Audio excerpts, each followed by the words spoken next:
So for this third drawer, I've got it loosely fit together. The next thing to do is to make the groove down in this, the back of the tiger maple, to put the bottom in. So that's the next thing I'll do. Piece of maple. So this is the show side. It's the inside. Side 1 and 4, which correspond to these pieces. And so for putting in bottom, I take my measuring gauge and I put it up to about 1/4 inch and then work it in here. And it cuts into the wood very nicely. It's not difficult to make the scribe line. It does a great job of getting in there. Now the other ones are about 1/4 inch up. That kind of gets into, here it gets into the pin. So I kind of feel like it should go up a little higher, but I'm not sure that that matters. Maybe I'll do it a little more, just for this one. There we go. It's a slight difference. Okay.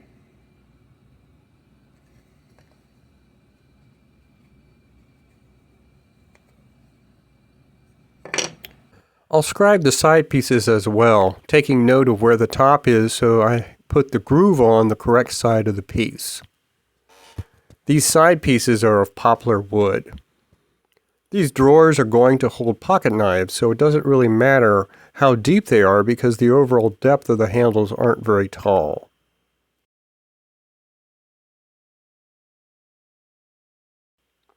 And then on the back piece, the top scribe mark will know where to saw the wood off for the bottom of the piece. In this video, it shows me adding the bottom line, but that's really irrelevant. Okay, the other thing is, make a top line for the width of this. This is about 1/4 inch. I'm going to do it based on what, let's see here. This comes 1/4 inch. I think that's what it's going to say. Yeah, a little bit about that. Now the thing to do is figure out what this is. It's about 3/8, so it's going to be the 3/8 plus the 1/4 inch. And so I will adjust this to 5/8, and we'll make our second line.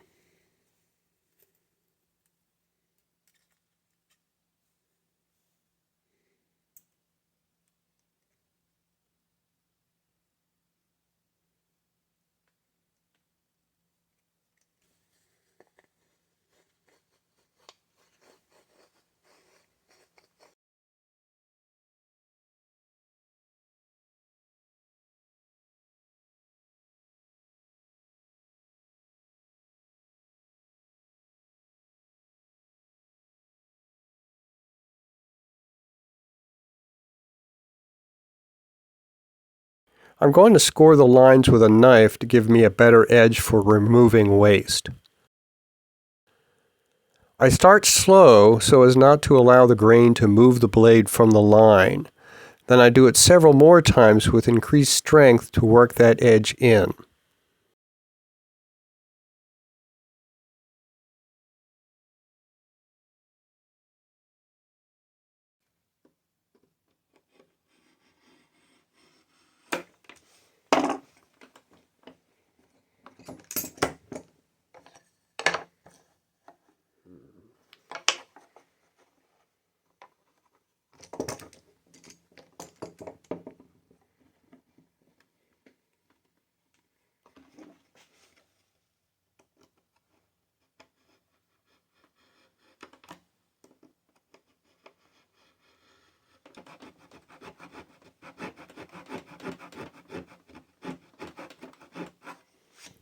I'm using a gentleman's saw for better definition of the edge on the ends.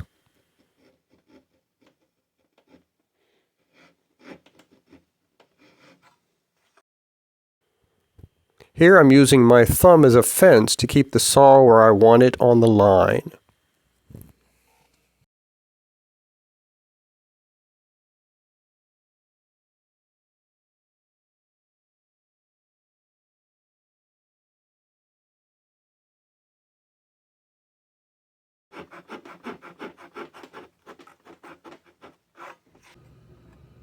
Maple is very much easily allowing this to happen. It's not hard. It's not a difficult wood to work with in this way. There are different ways you can approach removing the groove. This way is fastest, but not the best, as there can be easily tear out where the edge was not well defined. Using the chisel like this is still necessary to remove the wood on the end, because if you came from the other direction, you could blow it out.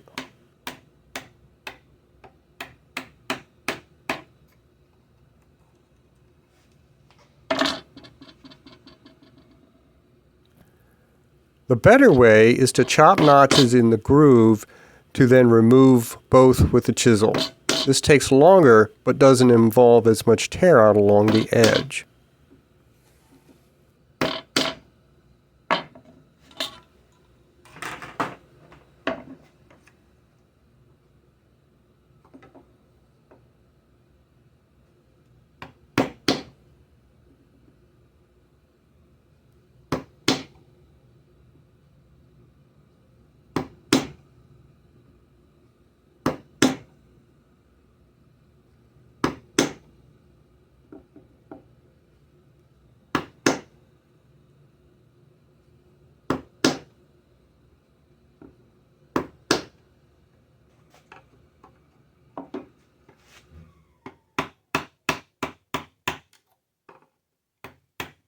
In removing the waste, I have the chisel inserted so the bottom is facing up and the angle part is down towards the wood.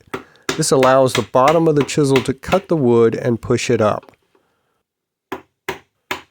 Later, it shows me doing it reverse, so you just find the right way to place the chisel in to do the cuts that you need.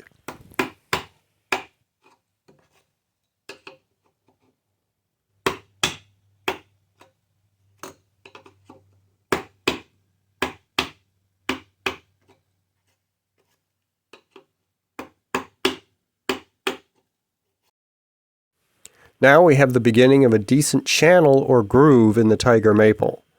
I'll continue to chisel it down and eventually even get out the router plane to get this smoothed out and ready for the bottom piece to fit in.